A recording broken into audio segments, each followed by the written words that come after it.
Welcome to my living room. The Marc Dunworth Foundation sent me some questions to answer, and happy to answer them for the Marc Dunworth Foundation. In no particular order, here we go. Why do you do what you do? So I could answer this a million ways. I'm going to say now. I do what I do as a way to kind of give back. The theater community, especially in Chicago, but in general, performing has been really important for me. And during the pandemic, I pivoted from full-time performer to full-time IT guy. So I fix computers for a fancy restaurant group. So now I no longer need that ticket money to pay my rent, which gives me the ability to do shows. And if they sell out, hey, that's great. Lovely. Good for my ego. And I'll make a few $100. It's not nothing. I like the money. I'll spend it. It'll be fun. But if only 2 people show up, I still don't care. That's fine. I'm not paying my rent. So it would kill another performer to play to an empty house. I don't have to worry about that, which gives me the ability to then, and I've done this a few times, about 5 times the last couple of years. You open a theater, I do shows there. 2 people show up, 10 people show up, 8 people show out, sold out, 1 person sold out, 2 people. I don't give a crap. It's fine with me. I have the ability then to do that. And so that's why I'm doing what I do now. That's why you see me at odd little theaters instead of more consistent. Oh, you could probably make more money here. Making money is no longer my primary concern when I do shows. What's something people get wrong about your profession? Well, now, so there's a lot of misconceptions if you're a performer about what you do and how you do it. Specifically with Freak Show, which is what I do, a sideshow, and I do a science-y history version of it, like a nerdy version of it. But Freak Show, I like because it's a misunderstood art form. I enjoy the challenge that you come in with preconceptions. You think you're going to see Jackass on stage, or you've only heard of the Jim Rose Circus or something like that. You don't really know that it's like opera. There's funny operas, dramatic operas, bloody operas. You don't know. You only know Figaro from Bugs Bunny, right? So then I'm able to present a version of Freak Show that hopefully when you leave, you go, oh, wow, I didn't know that was Sideshow. I didn't know that was Freak Show. What an interesting way of doing things. That's not what I expected. What has influenced you in your work? Okay, everyone I've ever seen perform, from burlesque performers, magicians, ventriloquists, jugglers, Jim Rose, who I mentioned, the Enigma. And if I've ever seen you perform, you have influenced my work. For good or bad. I'll see you sometimes and you bomb. Well, I'll learn what not to do. If I see you and you kill, then I can learn what to do. But I think you can learn, like I consider myself mostly like a prop comedian. So I would say I'm closest to Carrot Top, but working in the circus genre, which means I can learn from watching Carrot Top, learn from watching Gallagher. I can also learn from watching a magician, because what do I have in common with a magician and Gallagher? We both got to move our props around while keeping the show going. There's nobody, I don't hand off my props to an assistant. I guess magicians can do that. I don't. Neither does Carrot Top, neither does Gallagher. We finish our jokes, we put our stuff down, we pick up another thing, and we do the next joke. And so handling props is a big part of what I do. Why are variety arts important in our society? I would argue this a little larger. I would say fringe, Fringe, fringe theater is important in our society, because it gives, well, one, not with me, but with others, an outsider's voice. People who would not be taken seriously on the stage think someone who's a person of color or trans or queer or a woman, depending on the city and state you're in, they might not be able to get into traditional theater, but they can do fringe theater. And if they can prove their worth monetarily in fringe theater, then they can get a foot in the door, because that's what I did. I came from very much the fringe background, on the fringes of theater, you see. And I think that that's how you get Hedwig and the Angry Inch, one of my favorite pieces of art of all time. Spalding Gray, the monologist I most try and emulate in life. And me, you get, it's a backdoor route into the theater that if you can juggle and do a show, then that's a type of show most people haven't seen. They won't believe in it, but if you can prove its worth, you can then get into what I call trad theater, or traditional theater, normal theater. Think Shakespeare and musicals and stuff. What do you love about your job? And then what do you dislike about your job? Well, Well, there's not a lot for me to dislike about it because at this point it's a voluntary position. I no longer have to worry about paying my rent with this stuff. So what do I love about my job? Almost everything about it, or I just quit doing it. I mean, again, it's not my primary income. I think the thing I love most is that I get a chance. So Freak Show and Tell is a play disguised as a freak show, or freak show disguised as a play. In that there's a narrative kind of buried into it. It isn't just trick, trick, trick, trick, trick. They build on each other, and at the end, it's very confessional. And I show you my soul and tell you about myself. And you'll learn something about me, and it's catharsis. It's a sort of amateur's therapy. Tell you something about me, and I feel unburdened. I feel unladen, right?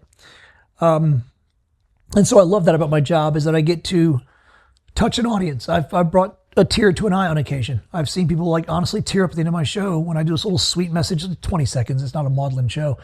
But at the end, I do hit a little beat, and people go, oh, it's pretty good. That's pretty good. That's a good fire eater. I like that guy. He's funny. And it's fun to watch that moment because I give you something that theater should give you, which is a glimpse into my heart, a glimpse into my mind, a glimpse into my person, into my soul. You get to walk a mile in my shoes. And I think that the best theater does that.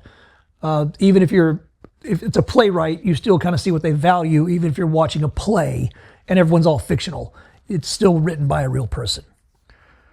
What memorable responses have you had to your work? Okay, this one might make me tear up because it was a really sweet moment. We're in Detroit, or right outside Detroit, the suburbs of Detroit, Mount Clemens maybe, but ringing around Detroit are a bunch of suburbs. And we're performing one night, and it was sponsored by a magic shop, and it was a Danger Circus. It was me, a magician, and a juggler. It might have been Flying Cat Circus. I've done a few of these where it's me, a magician, and a juggler, and we perform. And after the show, one of the guys who'd heard about it, who was maybe in his 40s, maybe a little bit older, was a magician, an amateur magician, and he'd brought his father with him to see our show. The father was elderly and had dementia.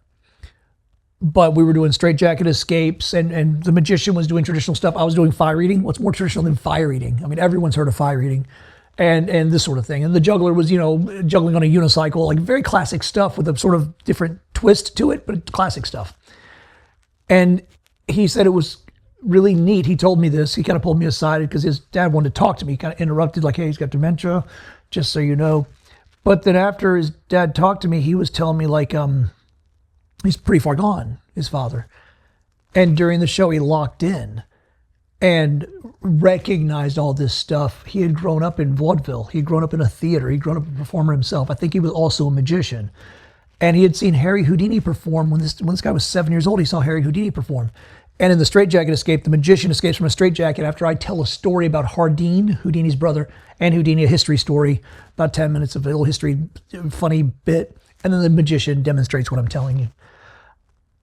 And he wanted to talk to me about that. And he did not seem senile. He seemed quite locked in.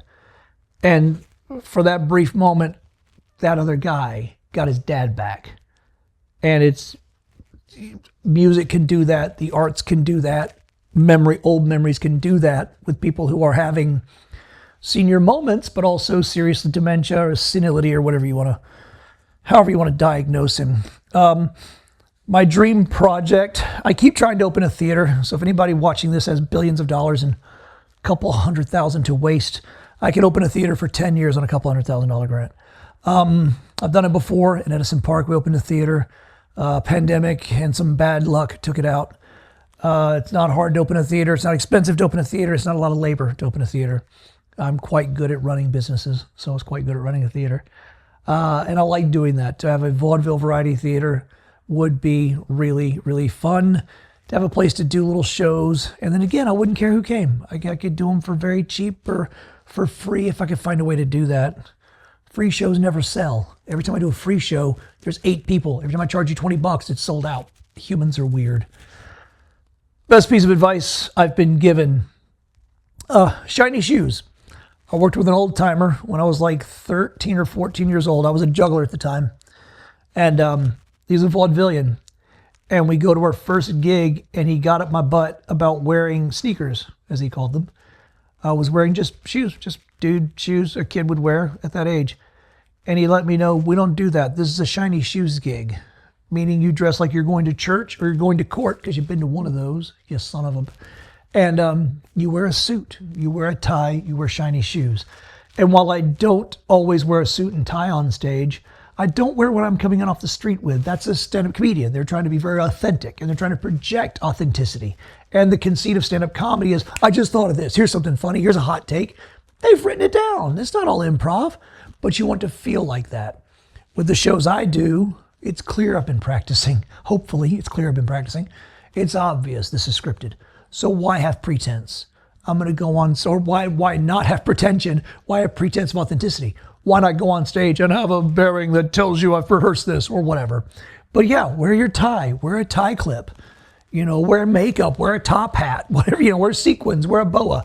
Really lean into the fact that what you're doing is artifice and people are there for escape. Variety arts in particular are, and my show's a little more grounded, but even there, it's more silly than Spalding Gray. It's more silly than Phoebe Waller-Bridge. It's more silly than even David Sedaris. These are other monologists, if you're not familiar with this kind of thing. I'm doing monology, but I'm adding a layer of silly tricks on top. I'm the monologist monkey that you come to see perform. And so I think the greatest advice I ever got was the shiny shoes idea, because it made me think about how you're going to see me, but also how I want you to see me. How do I want to be seen? Buttoned up, really put together, professional, clean, squeaky clean persona. I may curse on stage, but I look slick. I look like I belong there. I look like I've thought this through. And so you're paying me for a service. And as soon as I hit the stage, you think, this guy knows what he's doing. This guy's got a plan.